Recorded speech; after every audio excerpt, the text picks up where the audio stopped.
se indigna por esto. El párrafo que sigue es el momento en que Irigoyen manda la represión del ejército. Entonces yo digo... Claro, si estaba tan en desacuerdo, digamos. La presión de estos grupos va a fortalecer la idea de que la represión tiene que ser la última solución a todos los conflictos. En 1969, Onganía recibe a una agrupación de empresarios, sobre todo de intereses transnacionales, y Onganía tiene casi todos los días, esto hay información que está registrada, informes que él mismo le da al embajador de Estados Unidos de cómo está la situación en Córdoba. El ministro de Interior, el ministro de Hacienda, todos envían y reciben preguntas del embajador de Estados Unidos para saber cuál es la situación. Ni siquiera vino el embajador, ellos le mandan información de lo que está pasando. La asociación en ese momento de empresarios se llamaba CIEL y todos los días ponía una solicitada presionando a Onganía para que actúe como corresponde a la situación. Esa presión termina siendo el momento en que se decide también usar al ejército y a un refuerzo de ejército que le va a mandar a Córdoba. Esos ejércitos contaban con tanques. O sea, la idea es que van a reprimir a los bombazos. Era como que lo querían poner loco, pero no se quería poner loco porque iba a hacer mal. Exactamente. La presión era tan grande que iban a producir un hecho realmente que iba a ser de muchísimas años. Y esta es una diferencia, esta es la diferencia que nosotros vamos a encontrar. En la Semana Trágica realmente la matanza fue enorme y todavía hoy en día no tenemos el cálculo preciso de cuánta gente falleció y cuánto fue asesinada, cuántos quedaron heridos. Eso quedó muy difuso, ¿no? Más o menos el testimonio que tenemos es que oficialmente se dieron 700 muertos y más de 3.000 heridos. Pero la tradición de los medios anarquistas y algunos testimonios de gente de esa época cuenta que hubo cada tanto gente que por orden de la policía se llevaba los cadáveres y los cremaba en lugares apartados. De esos cuerpos, de esos cadáveres incinerados, no quedó registro de ningún tipo. Y se supone que fueron más de 700. Se supone que fueron de desaparecidos también, aparte de los muertos oficiales. Sí, y que se hicieron especialmente en lugares donde había, por ejemplo, caleras o materiales de construcción, donde se podían camuflar rápido esas cenizas y todo eso, sobre todo los huesos. Algunos hablan de muchos más que 5.000. Un hecho muy famoso dentro de la Semana Trágica fue lo que se llamó el pogrom de Buenos Aires. La idea de una persecución especialmente a los judíos. Aquellos que se pensaban que tenían ideas de avanzada por la Revolución Rusa. Y aparecía este juego de significados que era que se pensaba que los rusos, entre comillas, que era una forma en que se hablaba especialmente de aquellos que venían del centro de Europa, que tenían religión judía, eran rusos de Rusia. Muchos venían de Polonia, muchos venían de lugares que no eran Rusia, del sur de Alemania, y venían a probar suerte a la Argentina. Muchos eran polacos, pero eran de religión judía, y se les decía tradicionalmente los rusitos, los rusos.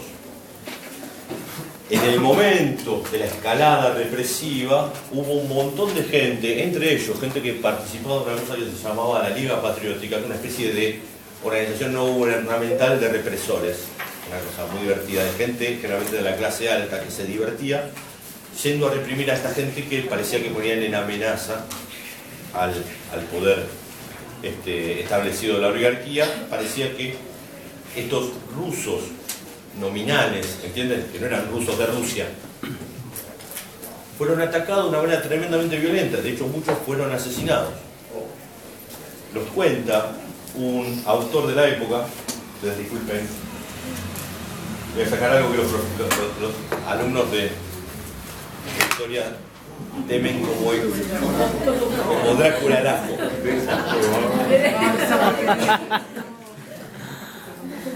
Leo algo así. Cuenta. Tiene de más. Ahora tiene más. Doctor la cadena. Cuenta un periodista, Arturo Cancela, que ve esta huelga desde el punto de vista de la oligarquía como una semana de folgorio. Una semana de folgorio, gente muerta, ¿no? Una semana de folgorio. Por lo que viene a trabajar esta gente. Bueno, y encuentra que le narra uno que pasó, uno de estos chicos de la Legión Patriótica, cómo había muerto como un perro uno de estos rusitos. Dice, pero venían con ideas raras. Dice, ¿cómo sabes si no le entendés el idioma? Y el tipo se queda callado. Y dice, sí, pero se murió muy fácil. ¿No? Lo que señala el autor, dice, bueno, que viene escuchando música inglesa en un coche, y que cuando no lo entiende, ahí decide matarlo porque no entiende tampoco el lenguaje. Pero ve que es ruso, por su look, ¿no? No les voy a leer toda la cita, pero la idea es que esa forma de violencia que quedó aparte como una de las primeras acciones antisemitas adentro de la historia de América Latina, otro récord asqueroso que tenemos en la patria, permite ver el nivel de agresión contra estos extranjeros, una forma de xenofobia feroz, que mucha de la gente que hoy habla en contra de los nuevos migrantes dice, mis abuelos cuando vinieron, sí que vinieron a trabajar y fueron recibidos con...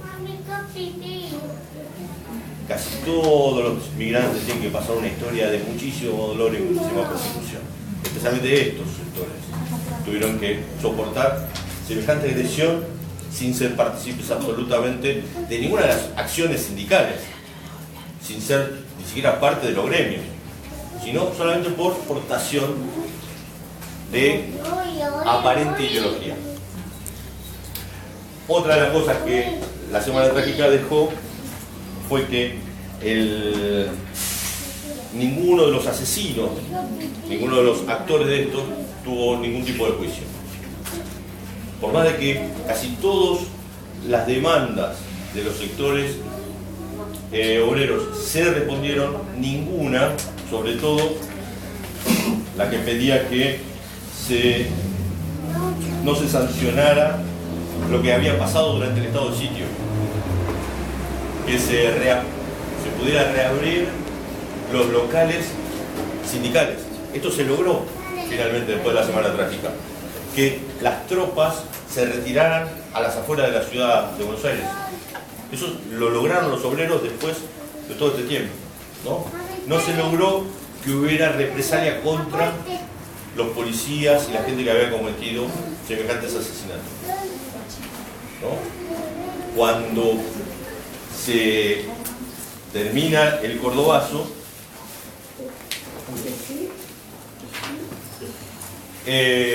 hubo 104 personas arrestadas. Se sabe, o sea, el registro es que hay por lo menos 2 muertos oficiales. Se supone que hay más. Pero oscila entre 34 y 2. Exactamente. 2 están registrados que son motivo incluso de Mena. varias manifestaciones. Mena, exactamente. Máximo Mena, que tenía 27 años, ¿ven? Es este tipo de actor joven, obrero metalúrgico.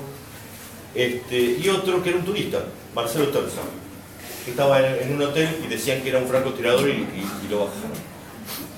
¿Ven cuando el destino, uno dice, es tremendo, ¿no? Qué buena Córdoba. Sí, por eso en Córdoba no. No había otro previo Cordobazo, me parece, días anteriores en Rosario. Sí. Parte de la escalada de todos estos movimientos tiene que ver con asesinatos que son, por ejemplo, el momento en que llevan los féretros, los obreros hacen manifestaciones y protestas. Esto va pasando tanto en el Rosariazo, que es un evento que está sucediendo, como dice la palabra, en la ciudad de Rosario, y que lleva adelante también esto, el reclamo por la muerte de una persona.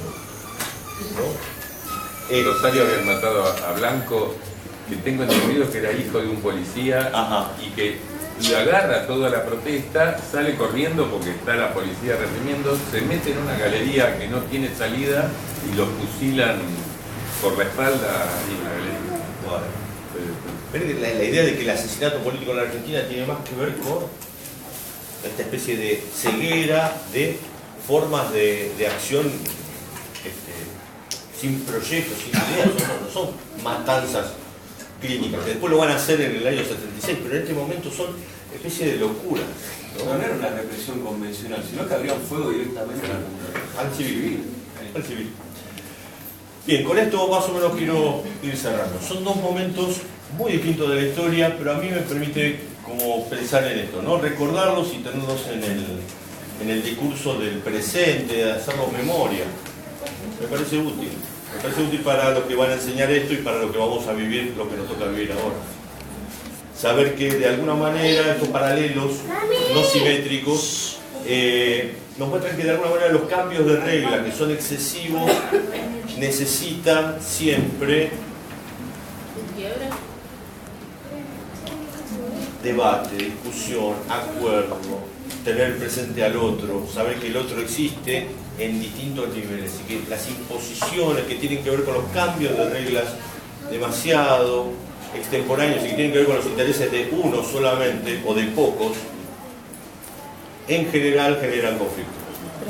Que una sociedad que genere sociedades que puedan hablar los intereses de todos, me parece que evitan no solamente la violencia que se genera de la represión, que realmente es tremenda, sino la violencia de tener que vivir este tipo de restricciones y de presiones que tienen que ver con el hambre, con la injusticia, con el desempleo, ¿no? El grupo de actores que aparecen en este sector tienen un contexto y una presencia que a nosotros nos ayudan a pensar también, bueno, ¿qué es un político? ¿Qué es un protagonista de la historia? ¿Qué es un actor social en una sociedad compleja como la nuestra? No necesariamente el protagonista es aquel que lidera. Vamos a ver que en este caso de la Semana Trágica, los líderes que aparecen a veces diluidos atrás de la asamblea o aparecen diluidos atrás de las acciones más masivas, mostraron en algunos momentos características extraordinarias de buscar la pacificación adelante de todos. Buscaron muchas veces la negociación en lugar de la violencia, y en el lugar en donde tuvieron que hacer la protesta más alta siempre, y esto es una constante que vamos a ver en casi todos los discursos, hay una idea de protección de la vida humana enorme. Y es de una dignidad pensar que uno va a dar una pelea casi con un brazo atado. ¿No? La dignidad de la persona humana está presente en casi todos los manifiestos de estos tipos que empiezan una protesta de este tipo. ¿Entienden? Esto es fundamental, me parece que es la gran enseñanza de estas manifestaciones. No es un entregar carne a una revolución al costo humano que sea. No, todo. Incluso las asambleas más chiquitas en la Semana Trágica tienen este valor. Cada uno vale. Cada uno es importante, ¿no? Y lo último, la respuesta represiva de los gobiernos tiene una especie como de relación directa con la cantidad de alianzas que logran los grupos que se manifiestan. ¿Qué quiero decir con esto? Cuanta más gente aparece asociada a estas manifestaciones, más miedo generan en los sectores que están, digamos, representando a los intereses que están opuestos y que aparecen ahí como abriendo el campo de la represión en la medida que esas alianzas se hacen más chicas. Cuando esas alianzas se hacen más grandes, se genera el miedo y buscan la negociación. Cuando esas alianzas se achican es donde crece el momento de la represión. ¿Se entiende esto que estoy diciendo? Hay una especie de relación entre cantidad de los que están del otro lado y la acción de la represión. La represión se hace muy fuerte cuando piensa que ese número es limitado, no chiquito, sino limitado. Pero cuando ese número del otro lado es grande, la represión retira y se va a hacer la negociación. El número es un elemento fundamental en estas marchas. El número es un elemento fundamental en el logro de los objetivos de estas protestas. ¿Se entiende lo que estoy diciendo? Parece que hubiera una especie de lógica de mayorías que la sociedad argentina suele tener, por lo menos en estas dos marchas. Las mayorías actúan, la represión en un momento retrocede. Cuando esas mayorías se empiezan a achicar, la represión avanza. Ahora, ahí, Martín, hay una cuestión.